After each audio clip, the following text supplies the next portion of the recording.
I've come to realize I think I enjoy kind of being a director. Like, honestly, if we end up booking a wedding where I needed 5 photographers, some photographers would hate that. And I'm like, put me in, coach. Like, I will be the director of the day. I don't need to take a photo. I will be the DP. Like, it's fine.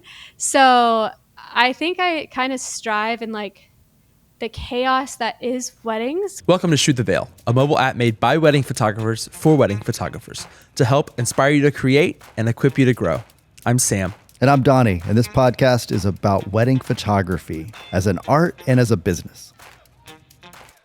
What's up, Shoot the Veil? Welcome to another episode. Today we have the one and only Summer Grace. Summer, thanks so much for being here. I am honored to have you. Thank you. I'm excited. It's going to be fun. Y'all, Summer Grace is an amazing photographer. If you don't already follow her, go ahead and check the description of this podcast where you can find her Instagram, website, all the links. You know what to do. She's an amazing photographer. Like I said, really has just an amazing artistic eye. She has presets. She owns something called Summer Camp and Summer School where you can learn how she is so amazing and going to these events and coaching and all the things. With that being said, let's kind of dive into this. Summer, I just kind of want to open this up and get to talk about how you got here. What was the start for you into photography? Yeah, well, I started in high school. I was maybe like 16 when I got my first camera with like lifeguarding money from, classic like summer job, Oh, yeah. and just took senior photos, photos of my friends in fields, train tracks, all the classic high school things, I don't know if I made much, maybe did like a paid family shoot or two or something that were like really bad, Yes, totally. From there, I went to lots of different colleges, and in one of my colleges, I went to University in North Georgia for like 2 or 3 semesters. And up there was mountains, waterfalls, all the things. And I just started traveling with like kind of some landscape photographers and was kind of in that world a little bit, like, hiking, camping, being like, in the Southeast, like it wasn't as popular as in the PNW where people are like famous for like standing with a rain jacket on, Yes, there's totally. like model it's girl. A little bit different than the Smokies and the PNW. Very different kind of landscape. There's like straight up like photography / influencer girls that go camping with guys out in the PNW. But when I was like 18, 19 in Georgia, it was more just like me and 20 dudes, and it was a fun thing. And a lot of these people were actually really successful in that world. And I don't know how I ended up doing some of that, but it led to that started like the beginning of my Instagram because I was hanging out with like lots of different people, some of them really successful in the landscape world, in front of their lenses, shooting myself. But it just was fun. It was just a fun thing. We'd go to like the iconic spots on the Blue Ridge Parkway and just shoot, it was just college amazing. Car camping kind of stuff. After that kind of stage of life, college, all the things, I moved to Oregon for a media internship at one of the schools that I went to as a nonprofit. I actually was in their photography program thinking I was going to do media, like nonprofit media work, traveling, documenting stuff like that. And it taught me a lot, which is great because I had access to like any camera I ever would have wanted access to, shot there, concerts, staff photos, that's camps, fun. things, it was like I only lasted for like 6 months at that school. I went to maybe like 5 schools before I was like 19 years old. I don't know. It was amazing. Chaos. You got a good taste of everything. Never technically graduated college, but we're here. There you go. And there you go. Yeah, for University of North Georgia, I needed a real internship to get in the art program because I actually thought I was going to go to school for business, and accounting 2 hit. I was like, I am out of this. I don't want to do this. And they had a art marketing program. So you would choose an art emphasis and you would choose a marketing emphasis. So I could have chosen like studio photography, and then I could have chosen like, I was going to probably go with like network marketing, which is so funny because that's basically what I do now. A little bit of social media, little bit of photography. Here we are. I'm listening to this. I'm thinking everything you're studying is like stuff that could be like brought into everything you do, even as a wedding photographer. Like as a wedding photographer, you're doing everything. It literally is what I do. I am always like, I basically got a better job without ever taking or finishing the program, because to get into it, they said I needed an internship because I already completed business courses. So I took an internship in Oregon, and then I just felt like I was supposed to stay. So I stayed. I only had like one suitcase, and I was being like hosted by a host family. It was like I was a foreign exchange student, but just from the other side of the country. And I didn't have a car, so I like took the bus, and Eugene's not the like safest city. So it was crazy. I don't know what I was thinking, like in hindsight, but that wasn't even the craziest decision. I met, though, while I was in that stage of, I'm supposed to be out here, I'm doing media. I got a job as a communications director for a church, and it was pretty well paying compared to Georgia. Like, honestly, I was like, this is killer. I wouldn't have gotten paid this much with a degree in Georgia. And while I was there, it wasn't great. It was not the most ideal job scenario, I guess, just things that happened. But while I was there, I was dating someone, and we went and modeled for her, and she was an elopement photographer. So this is all circling back. She was an elopement photographer. I loved nature, and I thought I wanted to work more in kind of nonprofit world. But when I met her and we modeled for her, she was like, you should do this. And I was like, yeah. I mean, because I didn't see much money in the nature world, but I was like, oh, it's like nature and people. This is crazy. And she was like, you should do this. Like, she was referencing like Adventure Instead and people like that. That were like elopement photographers. Because back then, before COVID, it wasn't as big as it is now. Right. And I was like, she told me, well, I just made $12,000 doing like an overnight hiking wedding in Tahoe, like Lake Tahoe, like oh my gosh, hiking and seeing the stars or something. And I was like, deal, man. Quit my job like 2 weeks later. Literally. Had no bookings. I was like, I'm an elopement photographer. This is gonna happen. I literally quit my job like not that much after that. Like I maybe like was at my job for 3 months more before I was out. Wow. I had no inquiries, no bookings. So you just cut it cold turkey and dived right into it. I just said, I'm an elopement photographer now. This is what I'm doing. Let's go. Quit my job. So my question to you is, because and we talk about this a lot, but how much longer did it take, and what were the steps you had to do in order to get to the point where you're getting the inquiries and people are starting to catch on that, okay, Summer Grace is an elopement photographer. She's the wedding photographer. So honestly, within 6 months, I was doing well enough to like end up moving to Seattle. When I quit my job, me and that person broke up. He ended up giving me the dog. Like, we shared a dog, but it was his dog, it was mine. It was just all these factors that my host family was only making me pay like $200 to $300 a month because they were just like good people who just wanted to, help someone out. So that's why I quit my job. My expenses were very low, but I quit my job. I also got broke up with, and oh my gosh. Then I inherited a dog. So then I had to look for a place that would allow a dog be in budget, which I had no budget. I was paying like $200 just out of principle to this family. So it was quite crazy, actually. But in that time preparing, it wasn't that long. It's maybe 3 to 6 months max. I was only at the job for 9 months, and I didn't even know. When she told me you should be an elopement photographer, this might sound funny to everyone listening, because if you're a wedding photographer, you probably know what elopements are.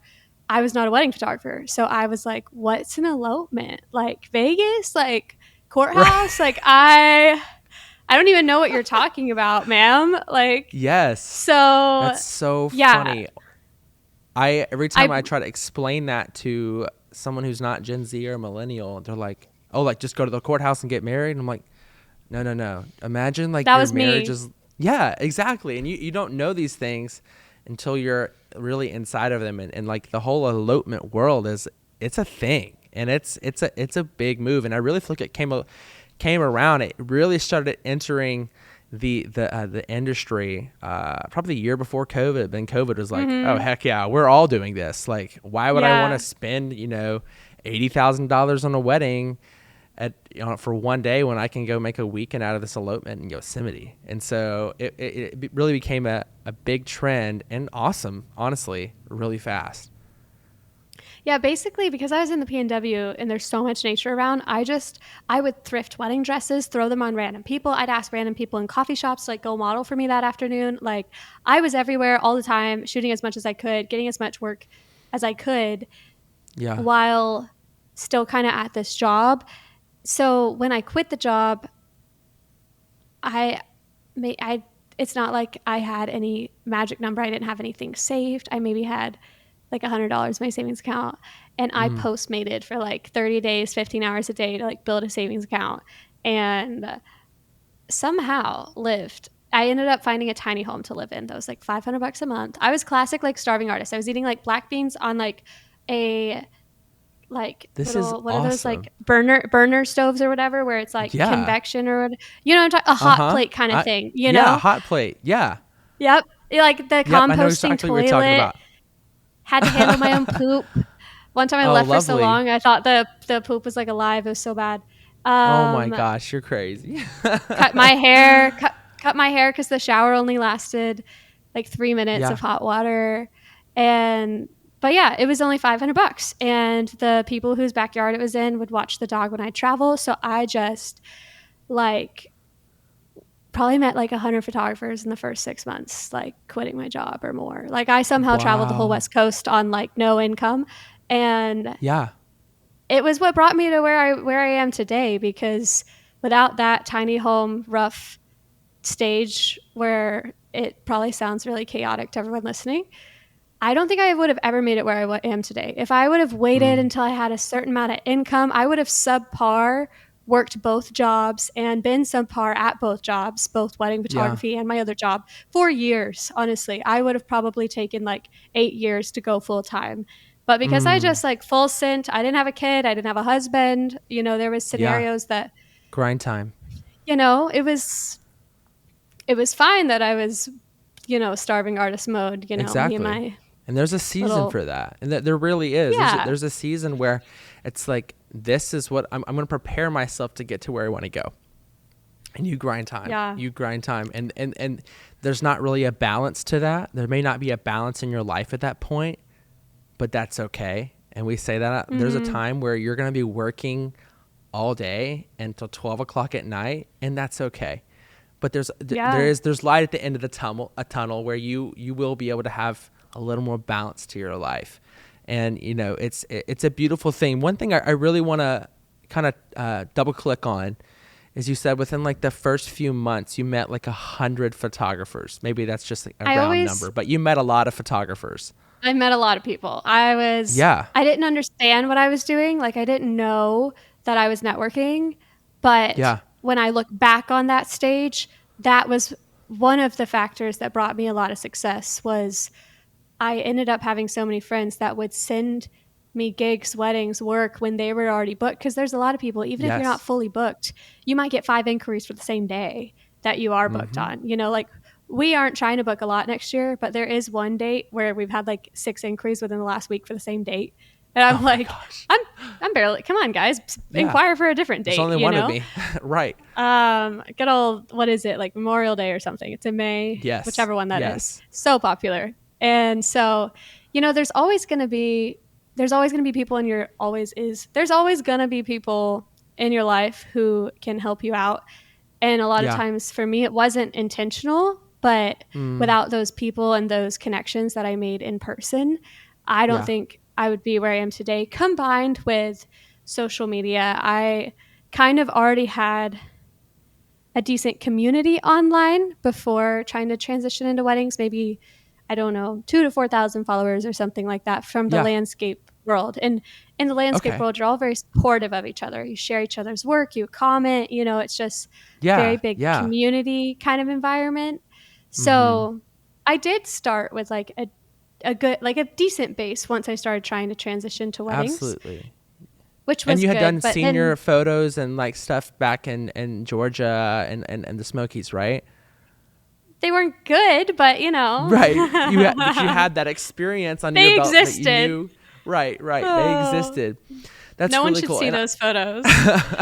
Yes, I archived all of those off my Instagram. Trust me, they were there, and I'm like, oh dear Lord, I don't want any future client to see what I used to be. And I understand that with time things get better, but I'm still just like, no, those are that's the Sam Sykes archive that nobody gets to see unless I allow them to. Oh, yeah, goodness. And this was before Reels and TikTok and stuff. Yeah. So Square Instagram posts.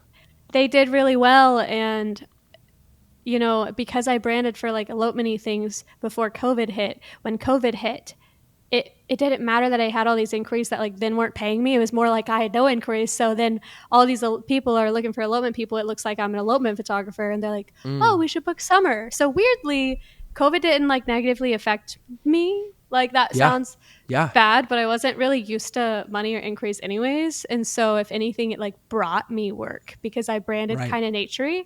And then when people had to do that, I was someone who was already doing that. Even though I wasn't really for a long, like, I didn't, it was like, me and my portfolio at Waterfalls, but my portfolio was good enough for people that had no idea what to do anymore with their weddings, Yes, exactly. So it actually worked out in your favor, and you actually still got a head start within COVID because that was the new norm, and that was the new trend to go get married on a mountaintop here or there or next to a waterfall, and that just makes for a crazy portfolio too. So it sounds like it was a win-win. I guess one thing that really stuck out to me is this photographer that you were modeling for was kind enough to let you in and wasn't like, let me back up. A lot of businesses, there's so much competition over community that no one else wants to be in it. And I think one of the reasons like I love being a wedding photographer so much is because my competition, quote unquote competition, is my community, and I love them, and we're friends, and we'll hang out just as buds. And if, like you said, hey, I got an inquiry for the same day 3 times. Are you booked? Here, take it. And now they make their money for that month, and it's just really supportive. And so I'm inspired by the photographer that invited you to be a part of it, and you took the leap. Like, it sounds like you just went head deep, and you just went right in.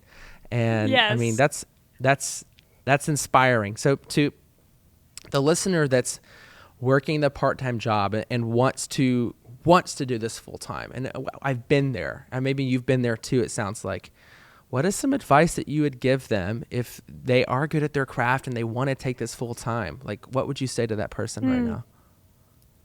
I think obviously it depends on where you're at in life to make the financial jump. Like, if we're being realistic, to make the financial jump like I did, probably not wise for a lot of people.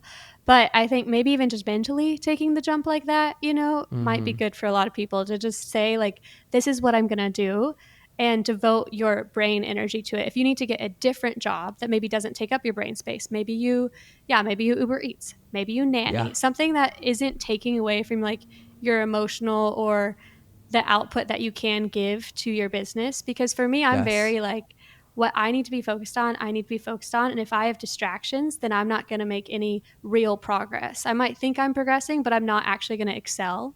Do you know what I mean? I know exactly what you mean. And the other thing is too, there's like labor, like kind of hours that you get this X amount of hours in the day where you're maybe at the wedding, or if you're working another job, you're a barista, you're making coffee. But there's also jobs that take what I call brain time. And so that's when your mental space is occupied and you're put in this box where you can't really think outside of it. And what you're saying, what I'm hearing is put yourself in a position to where maybe you can work that part-time job, but you can still focus on what's your next step to do to be a photographer. And so you can say you're working at a coffee shop. You could just tell everyone at the coffee shop you're a photographer. Like, that'd be great. Something where you're meeting people. Like, there's ways to kind of choose probably part-time paths to where it's still benefiting your photography career as well. Now, if you love your job and you're making a bazillion dollars, I've coached people who, work in tech and love their tech job. There's no reason for them to quit. They don't want to quit. Right. They're in a different luxury where they don't want to be full-time. They don't need to quit. They can take only the weddings or shoots they want to because they don't have to take anything to survive. That's honestly a cool luxurious place to be as well, 100%. if you love the other thing that you're doing. If you're just doing it because you want to be a full-time photographer and you need side income, pick something that benefits photography as well, whether that be something where you're meeting people, something like coffee. Maybe it's just something that's mindless. That way you can listen to photography podcasts while you drive your Uber Eats, Maybe Exactly. it's dog walking. I don't know. Something that you can still make enough money to survive, but you can also actually treat photography as if it's your full-time career. Hey guys, real quick, just to interrupt the podcast. We were talking about ways to see this grow. We're so excited to have an impact in a real way on the wedding photography world. We want to see it grow and become all that it's supposed to be, and you become all that you're supposed to be. One of the coolest things that we could see you do right now is give a 5-star review, subscribe to the podcast. That tells Apples and Spotify's and all that it's cool, that other people might like it. So that would mean the world to us. And I think it would mean a lot to the wedding photography world. So thank you for your support. Now back to the show. That's good. That's really good. I love that. So I want to ask you this. Let me back up. You came from Georgia and then you went to the PNW and now you're in LA. Yes. Did you notice a change in maybe business or inquiries when you got to shoot in really cool places versus maybe like, the typical South Fields or anything like that? Like, was there a noticeable change in your business when you shot in cool locations with cool people and all that stuff? Yeah, so I maybe second shot like 1 or 2 weddings in Georgia when I didn't even think I wanted to be a wedding photographer, just from people I knew, just helping them out. I had a camera because I moved to Oregon like right when I turned 19. So I was very young. And I went from Oregon to Seattle, bopped around different Seattle places to Tacoma. That was where I was for the last like 2 to 3 years. And then this last November, we moved to LA. So we're also really new here. So I've probably moved cities at least like 6 to 9 times in the past 6 years. And oh my gosh, honestly, I did end up shooting a couple weddings in the South, but they paid for travel. Like they paid for me to go from here back there. I think the one thing I've never like had is a local base. I know that might sound so weird to everyone and you included, but I never told people where I lived. And so honestly, I've been traveling and doing maybe more destination work my entire career. I never put my location in my Instagram thing, which is great for searchability online.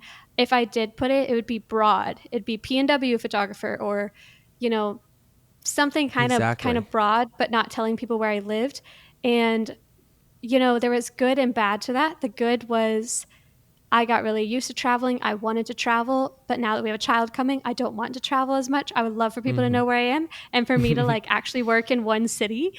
So it was very interesting marketing tactic because I don't know if I've ever heard of anyone else doing that. Like I specifically didn't share necessarily where I lived unless you knew me. No, that's a total move, and it's a great business strategy. We built a course for a friend. It's now on Shoot the Veil, and so anybody listening can go check this out. It's the How to Be a Destination Wedding Photographer by Avery Louise. And in this, we talked about how to, kind of broaden the range of people that can find you, and it's don't limit yourself to the location you're in. And by doing that, you put in there, I'm a destination wedding photographer worldwide, whatever that is. And that way, when people search it, they find it. And you can put that in your name section and all the good stuff. If that's something that interests you, listener, go check it out. It's amazing.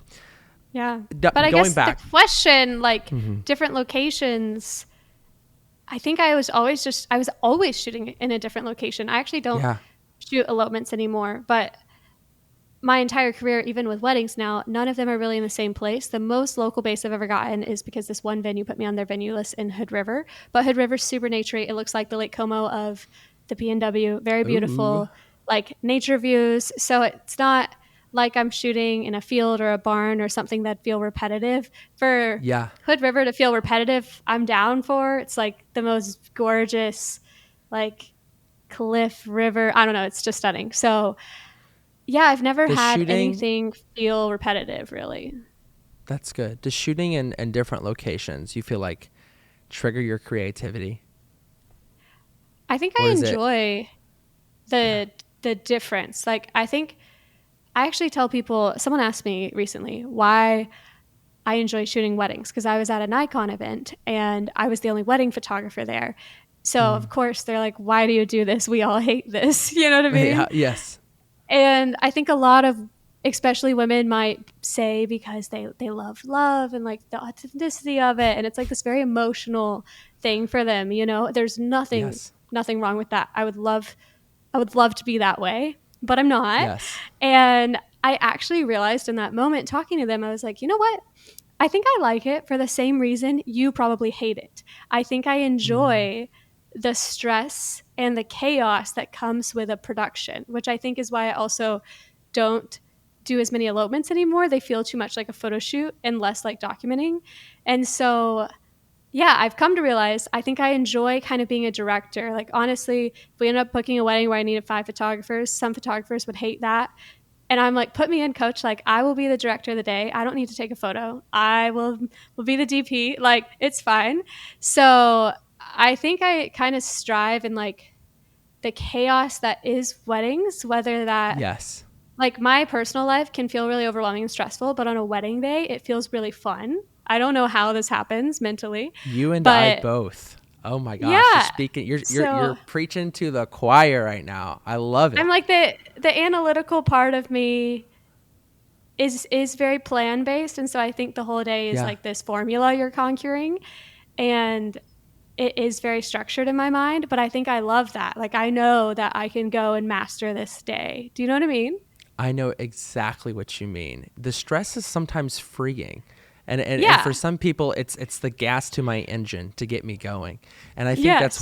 why I thrive in it versus someone who can't handle stress. And Yeah. being a wedding photographer takes a certain kind of personality. It's much And different than the corporate or the portrait photographer. And so I find myself, I thrive in it. I like the pressure. I like the people looking to say, hey, what do we do next? And that's yeah. what fuels me. And I find freedom in that. And just like you said, and if I get to be the DP or the creative director of it, it's so much fun. Yeah. I think the different locations plays into part of that. You probably would enjoy different locations too. I don't enjoy anything feeling familiar. Like, I Yes. enjoy it feeling different. One time I specifically rented a lens I had never used just to make myself use this lens all day because I thought it would challenge myself on a wedding day. I don't know. Like, for a lot of people, that'd be literally crazy. It was literally a wedding day, and I just like used to hate 50s, and I hadn't used one since I started my career. So I rented the 50 for the RF lenses, Yeah. Canon, and just made myself shoot it like the whole wedding day. And Way to I actually go. really liked the images. And I was used I to a know, zoom right? lens, so this was very Yeah. challenging. Oh my gosh. I love But that. And yeah, that's such a fun practice too, to like practice art. Like, honestly, is yeah, like, I'm going to use this one lens for the entire shoot until I master it. And and your just get yourself clients don't uncomfortable. care. Right. They don't Oh care. yeah, They don't. I mean, th- it's fun. And so you're learning new compositions with the different lens. And I talked with Donnie about that one time, and how he saw a photographer pull up with like a 16 millimeter lens and a 70 to 200. And he's this big shot. And he wow, said, I'm going to challenge myself to only use these two lenses today and make something amazing. And I thought that was really cool. And shooting with yeah. a 16, for an example, it's crazy. It's a We have a totally different 16. look. Yes, Yeah, exactly. But yeah. there's some But I will fun in say, getting to challenge yourself. there's also this piece of me that I haven't mentioned that really struggled with overstimulation, noise, lights, crowds, basically, anything that wasn't like quiet and peaceful. So that played a lot into my elopement choices. I never thought I could shoot a wedding day. And now, in my life now, a lot of our wedding days are really large, really big productions. So it's been really cool to be able to see that shift both in me and in the level of work I can handle and what I enjoy. I actually enjoy being at an after party till like 2 a.m., like literally Let's go. middle of dance floor. But me, Yeah. when I was younger, would have probably ended up in like a hospital. Like it just wasn't working out. Had to medicate for like the first year or two of weddings.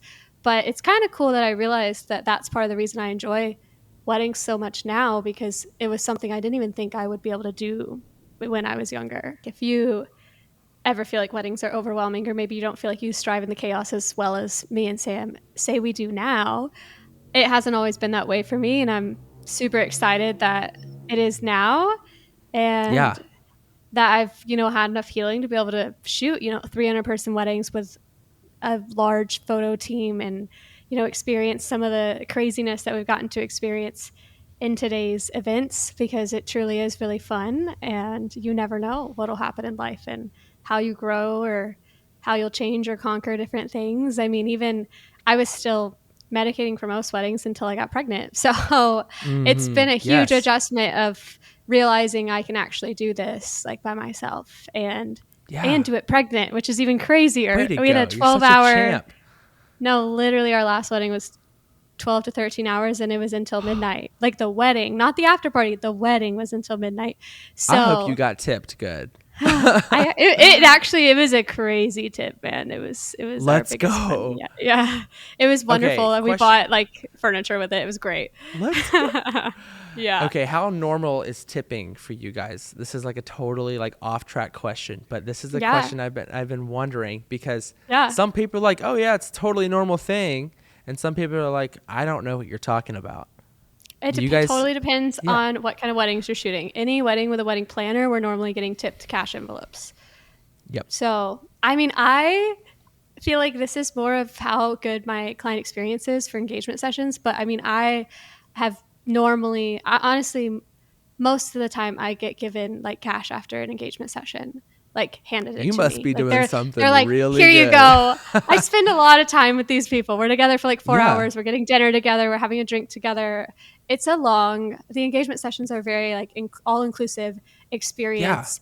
And most of the time, a lot of the time people do tip from that, which I'm never expecting that. But then they'll just hand me like money. And I'm like, whoa, this is crazy. Like it's an engagement session. So, but when I wasn't having as crazy of a client experience and as involved of a process and this experience where we're all together and I was just doing normal shoots, I don't think I ever got like tipped on an engagement session. But now it's like every time I leave, they're like, the girls normally like, give me your wallet, and just like grabbing cash. Oh my gosh. That's crazy. Okay. We've got to talk on the after the pod a little bit more about your client experience and how this whole process works, because I'm super interested in that. From just what you just said, like a 4-hour engagement session. Well, maybe it's not just photos taken there. You're actually spending time with your couple. Yeah. I think that's worth talking about. So we'll dive into that. Before we go there, I kind of want to go through a little tech deck. I want to hear what you're using, what you shoot with, all that stuff from CRM to photo send out. What are you doing? Yeah. So we shoot on Canon. So even though I said I was at the Nikon event, we shoot Canon. I just got invited to test one of Nikon's cameras, which was really cool. They're trying to win you over. Yeah, they were trying to win me over, and it was fine. The camera was good, but it's just I have so much money invested in Canon. They'd have to fund my whole, I don't know. Right. And even then, who knows? So yeah, we are Canon stands, and we have the R5, and then we just got the R6 Mark II. Our R6 was kind of on its way out. Even Canon agreed a lot of them aren't lasting more than like 2 years, which I think is actually very disappointing on Canon's end. Like, come on, you should have a camera that should last more than 2 years. But hearing them say that, I was like, that's upsetting. Ooh. But okay, it was you I was talking to about the R6 Mark II though. Are you getting it? The R5 Mark II. I'm not getting the R5 Mark II. But yeah, that's it like focuses with your eyeball. You can calibrate the viewfinder to your eye, and then what you look at, it'll focus on, which is crazy. I didn't get to experience it, so don't quote me for 100% accuracy, but they calibrated it to my husband, Jacob's eye, and he was like, this is so cool. And the viewfinder is more like the R3. If you're on the video form of this podcast, it's like huge. And oh my gosh. It does look really cool. Do I need an R5 Mark II? Absolutely not. I do not need it ever. Yeah. Probably. You don't want to spend $5,000 on a body. But I don't do video, I don't know. Right. I don't need it. If they gave it to me, cool. But yeah. So I'm like, yeah, Canon, let me test this camera for you. Like Nikon, that'd be Canon, great. if you're listening, I'll take one too, please. Yeah, send it to me. I would love to test it and make a review. But we lens-wise have the RF 28-70 f2 lens from Canon, which is really great, but it's huge, which is an issue sometimes. It's such a big lens. My wrist is Yes. going to fall off I was and about die. to say, carpal tunnel activated.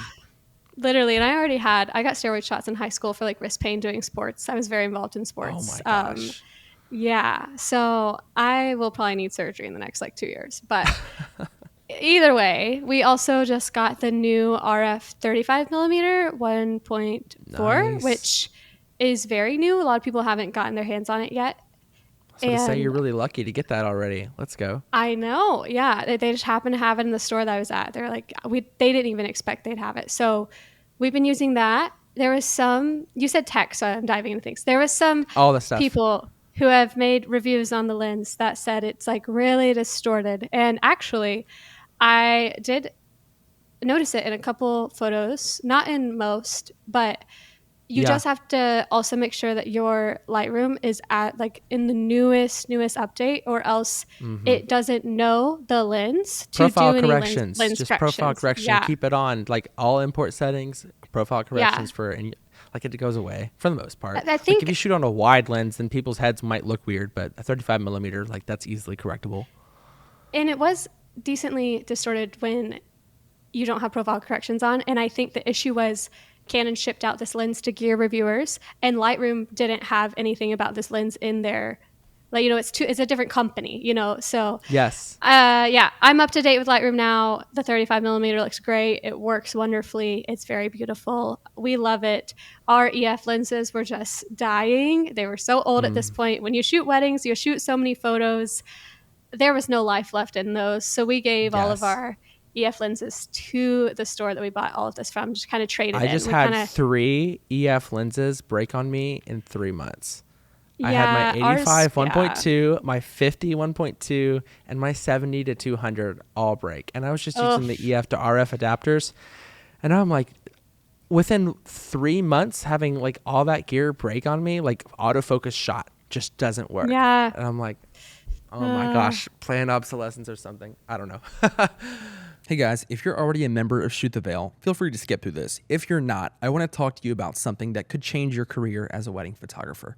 Shoot the Veil is a new platform that is built by wedding photographers for wedding photographers. This platform has everything you need, from courses from creators you love, posing and planning, follow-alongs, and exclusive interviews with some of the world's best wedding photographers.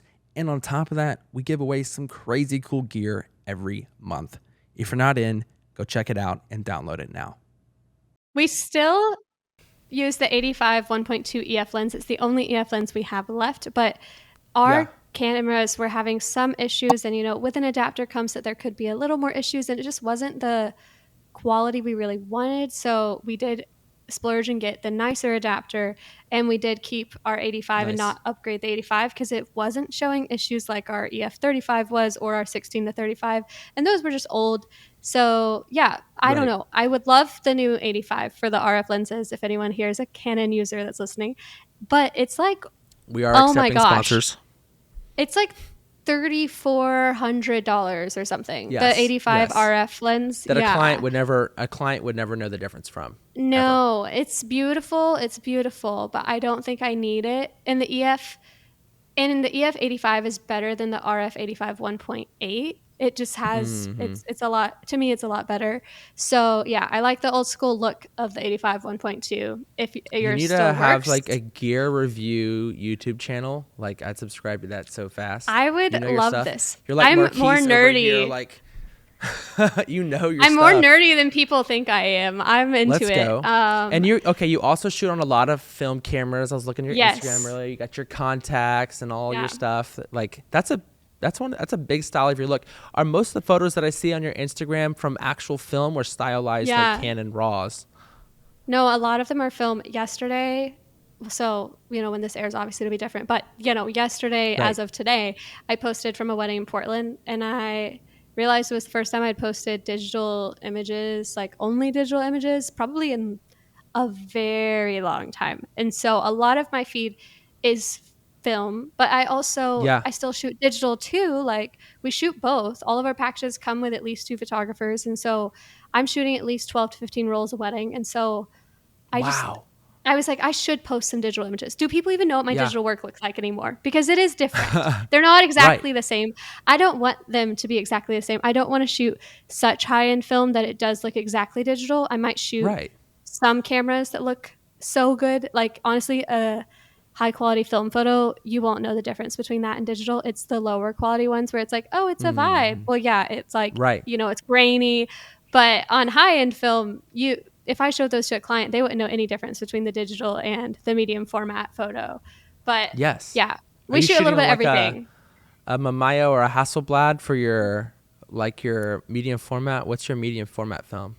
I actually right now just have an easier medium format. It's a Fuji GA645. It's kind of like the point and shoot version of a medium format camera. And I do want to upgrade to potentially more heavy duty, legit medium format film cameras. But the issue I'm facing right now is more so just like, where on my body is it going to go?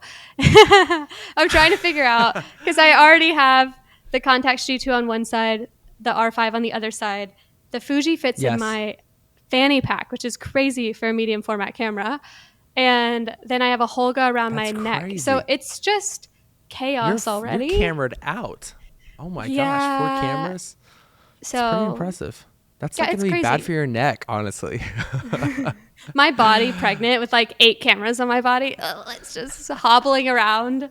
But yeah, I don't know. I'll probably get one soon for next wedding season. But it's just been hard to figure out the logistics of where it would go on my body, because I genuinely don't know that. You just need another set of hands, honestly. I need 4 hands. Yeah, that'd be great. Yeah. That'd be really helpful. That'd be easy. The child will honestly just end up as our assistant. Just kind of like get the baby wear, and she'll hold onto the camera. There you go. I'm kind of worried once the bump is bumping, because we do have we stop shooting weddings at 32 weeks, which is good. It's a lot earlier than some shoot like 37 weeks pregnant. I don't know how you're doing that. But even I already have a bump. So at 32 weeks pregnant, I'm like, where are the cameras going to go? One's going to be like floating like on my chest on the bump. Like it's going to be hilarious. But yeah, I shoot a lot of film. It's going to be great. We shot over 30 rolls between one wedding. Not one wedding. It was 2 weddings, but they were on the same weekend. And we shot over 30 rolls of film. That is so expensive, 30 you guys. rolls. I was about to say, is that an add-on that you charge your clients, like a film add-on, or is that just what they get when they book you?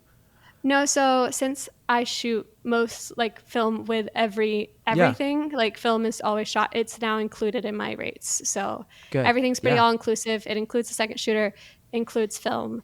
Just because I want to shoot film no matter what, I don't want to shoot a digital-only wedding anyways. And so I'm just taking that cost into account. I know how much it's going to cost me to shoot that. And every wedding's about the same amount of rolls, because we only offer starting at full day rates. So I'm there the whole day, no matter what. A lot of weddings, I'm there for 12 hours. So photographers listening, if you're there, you have a 6, 8, 10, 12 hour package. I now have a full day and a half weekend. I don't offer anything lower than full day. But maybe their full day is only 7 hours. That means I make my base rate for 7 hours. So yeah, I just want to be there for all the moments and get it all on film. So most weddings are about the same amount of rolls, no matter how long the wedding is. I think our last wedding was 19 rolls, though. It was bigger than most. Do you find it easier to sell a full day package versus an 8-hour package? And do you also find it to be more rewarding now that you can actually do your job without a time limit? Yeah. So I definitely think it's better for the client and myself to offer full day, more all-inclusive packages, because they're not building their timeline around your package of when you're going to be there, which just doesn't make any sense. Think about this. It's someone's wedding day. They're getting married. They should not be cramming these fake moments into 7 hours because you offered a 7-hour package. If you didn't offer that, they wouldn't be doing it in the first place. You know what I mean? So I just offer, my full day rate. And I kind of got inspired of it by like the fashion industry and like commercial world, because I was doing a little bit of editorial stuff just for fun. And a lot of that is just day rates. It's just production rates. It's your day rate. What's your day rate? And I'm like, okay, well, my day rate is this. If you want me on a weekend, like, this is what it costs, you know? Yes. And that to me makes sense. I know the wedding industry has done things that makes it not make sense to some clients, but how I explain it to clients is if you have inquired with other people and you see that they might have 6, 8, 10, 12, maybe they have different packages offered. And I sell a pricing guide that has that, but I'm telling you, I think it's great for a lot of photographers. Like you said, is it easier to book full day? I think right now, or in the beginning, it may have been a little harder because my prices now start a lot higher because I don't have like a 6,000 starting because it goes from 6 to 10 from 6 to 12 hours. You know what I mean? Right. Exactly. And also, like, we do that because it's a sales tactic, but even that doesn't make a ton of sense. Is it really that much work to be at a wedding from 6 hours to 11 hours and to have that be a $3,000 price difference? To me, it's all about the same amount of work. Wrong. If I'm driving there and I'm there, I'm working just as hard, whether it's 7 hours or 9 hours. I just might be doing a 9-hour job in 7 hours, which is honestly stressful. I'm so clipping that. That was such a good piece of knowledge right there. Okay, so that also goes exactly with what I do. There was a time where I was doing 6 hours and 8 hours, and then I got to a point where it was like, I feel like I'm gypping my client. Like, honestly, I feel like you just said, I can't do a 10-hour job in 6 hours. I mean, they'll expect you to. Yeah, and then they expect me to, and then I'm running around by the seat of my pants, and I'm like, I can't even get the job done adequately. And I don't even have that much time to connect with a couple and achieve good images. And so when I just got rid of hours altogether, every package that I offer, I am there for the whole day. Or you can, like you said, you can have me there for your rehearsal dinner too. Sure, I'll pull up, whatever. Yeah. But it has become so much easier for not only me, but for my team as well, because I can space out this timeline to where it makes sense. And the day of just flows better. The photos flow better. I'm not running out of time. And I'm like, you know what? Hey, we're just got done with our bridal party photos. Let's take a 30-minute breather. And you're not doing like fake getting ready photos because you're actually there when they're getting ready, Exactly. It's so much easier. It's so much easier for me and my team. They'll be like, this is so great. And we just get to have a little breather every now and we can sip our energy drink back in the vendor room and be okay because we're here all day long. We'll leave after you leave. We get there when, in the beginning of the day, and it's easy, less work. It's like, the 6, 8, 10, 12 is, we do that because of sales, like sales fundamentals of business, but it's also not super hard to sell. Obviously it'll be more expensive. It has to be, you're offering a full day rate, but you can still tell them, like, you're not having to choose between these different, as far as decision making, it makes the decision for them a lot easier. They have this one offer and I'm willing to make it customized if they need it customized, but they have this one offer and I will be there no matter what, for whatever moments you want. You don't have to pick and choose and decide which moments you actually want me to be there to capture. And a way that I did do that when I was still shooting the 6, 8, 10, 12 day and a half weekend, I was offering everything because I needed to book inquiries. I think if you're in a place of needing to book things, you might not want to make a decision like me and Sam make, because I think obviously you'll lose a little bit because your sticker price will be starting higher. But if you are in the place of just, you're not ready to do a full send like that, I always tell people, just make it be a more flexible package. So even if you offer 6, 8, 10, 12, what I did is I would say, hey, you can lock in your date and you can reserve the lowest amount of hours you think you'll need, and you can always upgrade. You just can't downgrade. I need to know, roughly how much I'm making that month or more, And so my clients would book without necessarily committing to a very specific thing.